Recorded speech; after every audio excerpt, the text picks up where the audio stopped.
a giant killer. Okay? So David prevailed over Goliath with a sling and a stone, and struck the Philistine, and says, and he killed him. But there was no sword in David's hand. Remember, he gave all of his armor back to Saul. Okay? Therefore, he finished what he started. To become a giant killer, finish what you started. Therefore, David ran, stood over the Philistine, took Goliath's sword, drew it out of his sheath, and killed it, and cut off his head with it. And when the Philistines saw that their champion was dead, they fled. Amen. So not only did David kill a giant, the rest of the army fled. The rest of the army fled. I got a free part here I want to give you. Where is it here? Right here in verse 55.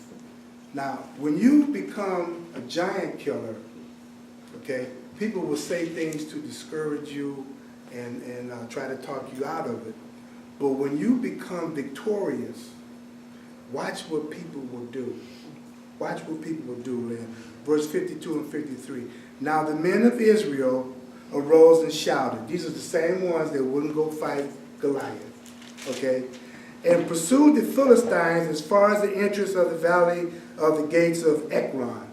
They wouldn't fight them. David slew Goliath. Now they're chasing that. But it says in verse 51 that the Philistines fled. And the wounded of the Philistines fell along the road, even as far as Gath and Ekron. Then the children of Israel returned from chasing the Philistines, and they plundered their tents. And David took the head of the Philistine, brought it to Jerusalem, and he put his armor in his tent. If you want to be a giant killer, finish what you started. Finish it. Because if you don't slay the giant will slay you. The giant will slay you. David made sure that Goliath was dead. He cut off his head. He cut off his head. Amen. Amen. Cut the head off that giant. Cut the head off of it. And become a giant killer. God bless you. Amen. Amen. Amen.